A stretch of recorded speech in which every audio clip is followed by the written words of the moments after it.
You are an astronaut and find ancient Atlantans, who have been waiting for thousands of years. 1967. Upon landing on Earth. After completing their mission, the Soviet spacecraft Soyuz 1, with cosmonaut Vladimir Kumarov on board, tragically perishes. Many years later, under the leadership of the Swedish billionaire Mike, an expedition to Mars is being prepared.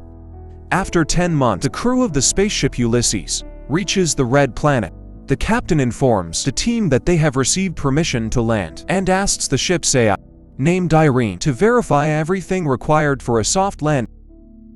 At this time, Meyer reveals that he spent for years preparing for this journey, sacrificing almost all his money for it.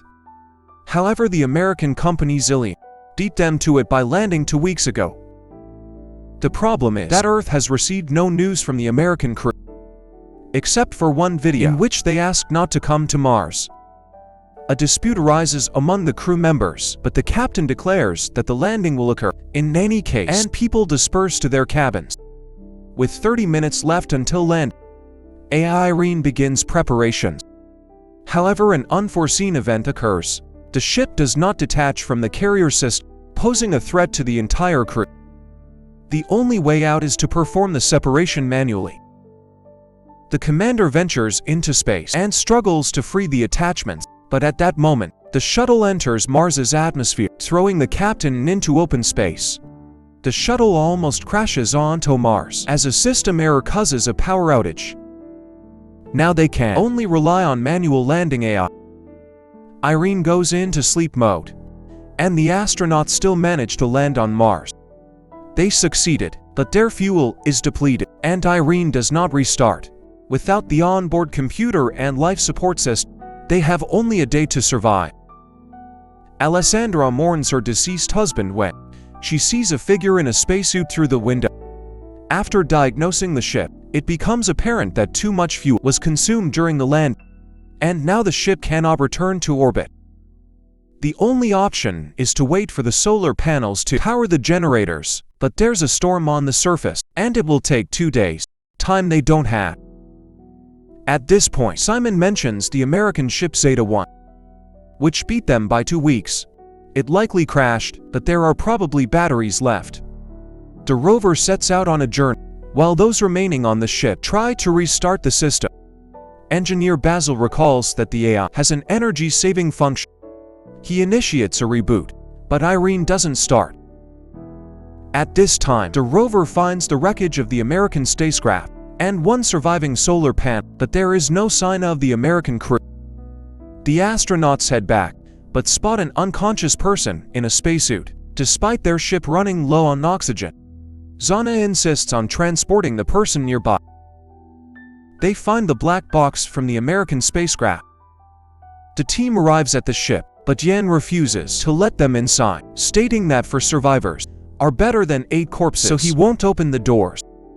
Alessandra tries to persuade the man when the discovered astronaut wakes up, and at that moment, Irene activates and opens the doors.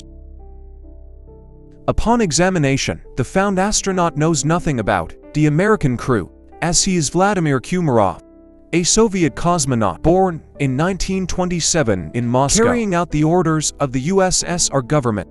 He doesn't know how he ended up here, but is not willing to reveal any secrets. Kumarov confidently answers questions that are consistent with his time, raising the suspicion that he may have post-traumatic stress disorder. The astronauts send a message to Earth and receive a response from the American corporation Zillion, stating that there were no Russians in their mission. The crew of the Ulysses spaceship tries to make sense of the situation. How could Kumarov, who died in 1967, end up on Mars after all these years? Is he a time traveler or an extraterrestrial?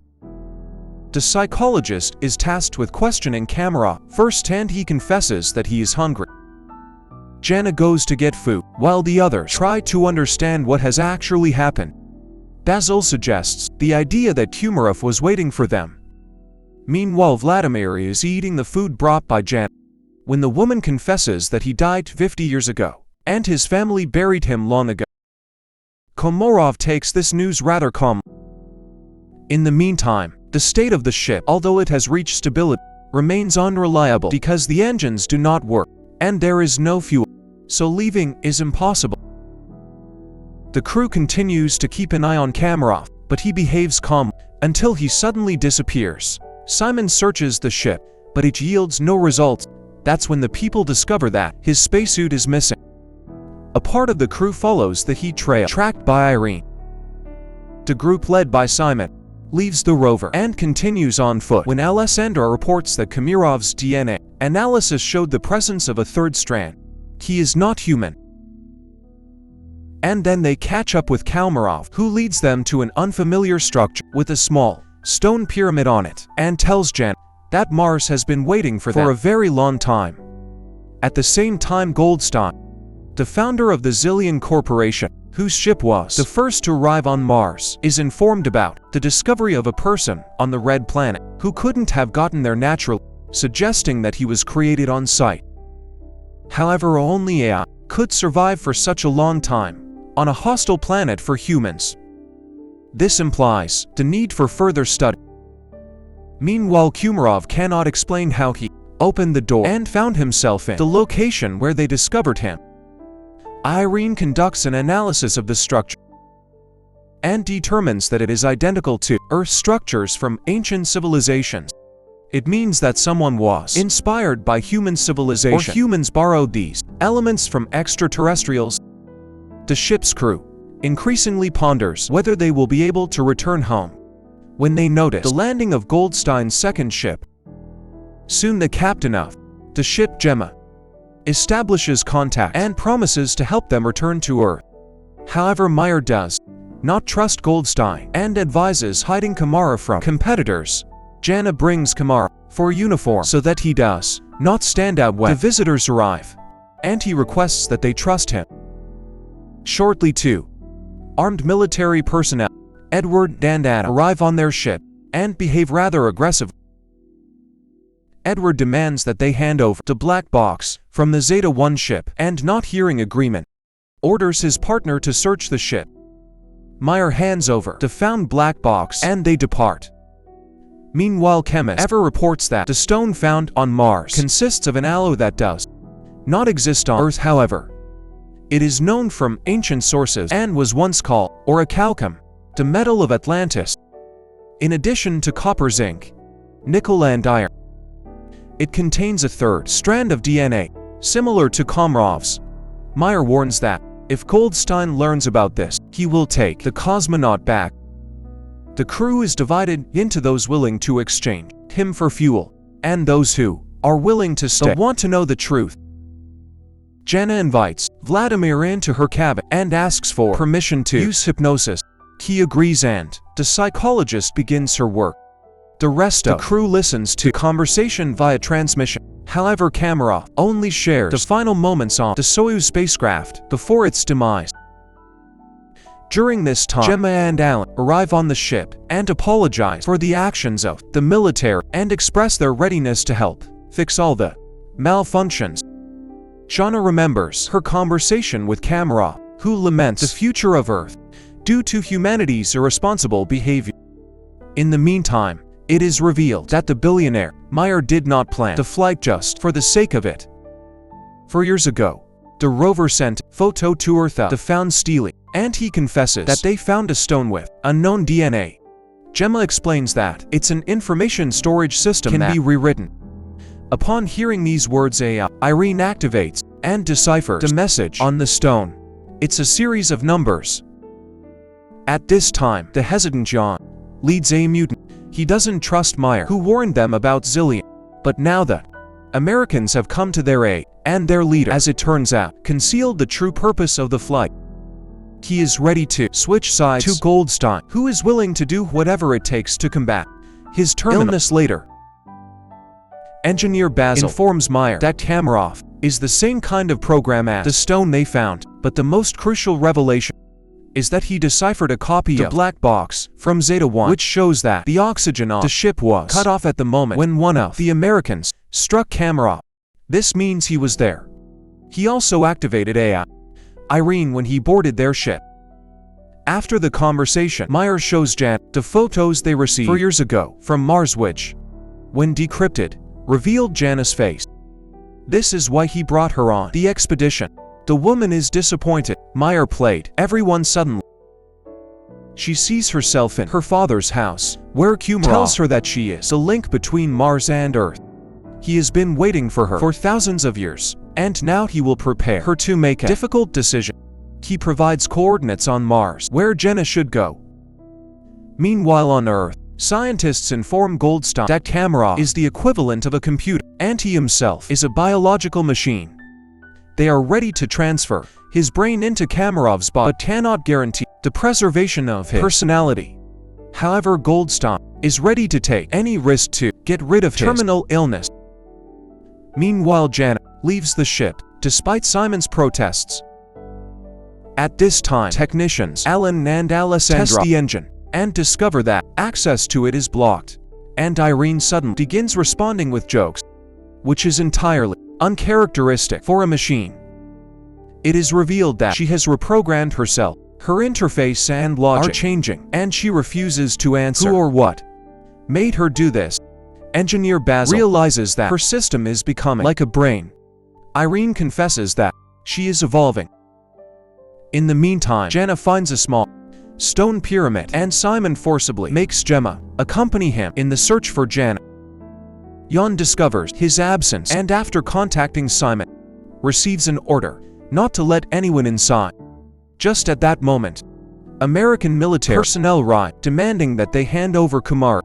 Jan is willing to open the entrance, but the rest of the team opposes it. Mayer asks Baccio to send a message to Goldstein, hoping that he may be more reasonable than his people. However, Irene has blocked communication with Earth. The engineer realizes that radical measures will have to be taken, but Jan still opens the doors, and the military personnel enter. Basil begins to reboot Irene, just as the Americans find Kumar, but then the lights go out, and the astronaut disappears. Meanwhile, Janet, stumbling, falls from a hill. She regains consciousness, but discovers that her leg is trapped between rocks, and she cannot free herself. At this moment, the enraged military officer demands that the crew explain where Kumarov went. He begins to beat people, demanding to summon the captain. Desperate, Jenna screams. Is her destiny to die in a pit on Mars? But she is found by Simon and Gemma. Alessandra notices an approaching storm. The military officer is preparing to leave the Ulysses ship, leaving the people in danger. Suddenly the lights start flashing, and the newly appeared Kumarov asks to take him back to Simon. Gemma and Jan go together to the place indicated by Kumarov and find an entrance to an underground bunker, very similar to the Petra tomb. The psychologist feels where to go and leads the couple soon. They find real water, but this is not what Kumarov wanted to show them. Meanwhile on Earth, Goldstein tells the nurse a story about the study of Mars. People were searching for green men, but it's all much simpler. Tells the story of the loyal dog Hachiko and compares Kumarov to him, who was created by someone 100,000 years ago and left on Mars, where he faithfully waited for his owner to this day. At this time on Mars, the astronauts find a wall made of human bones and realize that they are not the first people on this planet. It's not Earthlings colonizing Mars, it's the Martians who came to Earth depleting the resources of the Red Planet. A tragedy unfolds on Ulysses' spaceship. The cowardly Jan grabs a gun, intending to get on the American ship at any cost to return to Earth, and shoots Kumar. Jenna immediately falls in excruciating pain, and Gemma flees. Alessandra tries to help Kumarov, and Simon helps Jan, but the Russian cosmonaut dies, and Jana stops breathing too. Then Simon removes his helmet and, surprised by the presence of air in the cave, performs artificial respiration on her. The girl regains consciousness. Gemma walks toward the Ulysses ship when she's informed of Kumarov's death and the approaching storm. Meanwhile, Meyer secretly goes in search of his crew members because the Americans refuse to take the billionaire's team back to Earth. At this moment, a recovering Janet sees the light in the bunker and leads Simon to it. Upon coming out, the astronauts see a figure in a spacesuit in front of them and recognize Kamarov. Meyer finds the entrance to the bunker and catches up with Simon and Janet while heading toward the light. He is amazed by the presence of a living Kamarov who suddenly tells them that everything ended here a long time ago. People realize that this is the North Pole of Mars, but how did they get here? Komarov explains that this planet was once inhabited by a species that went extinct because it went astray. And that species was humans. A group of survivors settled in this place but ended up killing each other when resources ran out. The rest of them flew back to Earth. Plato called them the Atlanteans. Komarov continues to talk about how he waited for thousands of years for Zana, who embodies qualities of both branches, human and Martian. AI only she can save humanity from themselves. She must decide whether humans deserve a second chance. Their conversation is interrupted by the military officer who intends to take the psychologist back to Earth. The American aims his weapon at the cosmonauts and Jana seeks help from Komarov. Suddenly the military officer starts gasping for breath and falls. Upon returning to the ship, Simon orders them to prepare to depart. Meanwhile, Gemma from the Zillion ship tries to contact her associates, but none of them respond. She decides to fly back to Earth alone. The Ulysses crew heads to her ship trying to establish contact with her and informing her about the deaths of the military personnel, but she doesn't respond. That's when Meyer starts speaking, recalling their past relationship, and confesses that he's no better than Goldstein because he's willing to do anything to ensure his name remains in history, even betraying his team. However, she's not like that. She won't be able to live knowing she has ruined people suddenly. Gemma's voice is heard asking them to hurry. Goldstein has heard that Gemma has decided to take the Ulysses crew back to Earth and has blocked the control panel of the Zeta 2 ship before takeoff. The people on the ship prepare for their impending demise, and Janet asks Mars what she should do. Everything she saw and heard on the Red Planet flashes through her mind, and with sheer willpower, she removes the control panel's block.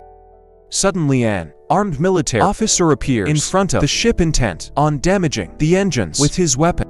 Simon is about to step out to stop the madman, but Jana beats him to it. She aims the weapon at the American, but informs him that Mars will be the one to kill him. The military officer falls. The countdown for liftoff begins, and Jana realizes that there's no time to return. She bids farewell to the crew, confessing her love for Simon. The ship takes off suddenly. Meyer notices that it's dark at the North Pole of Mars. This means that they couldn't have been just there a few minutes ago. They truly were at the North Pole of Mars, but in the distant past when the Red Planet was still suitable for life. At the same time, Goldstein is informed of the ship's return, and he's beside himself with rage, declaring that he will go to Mars himself, and that's where the first season ends. Subscribe and activate the little bell for more videos. Give us your like, comment, and share.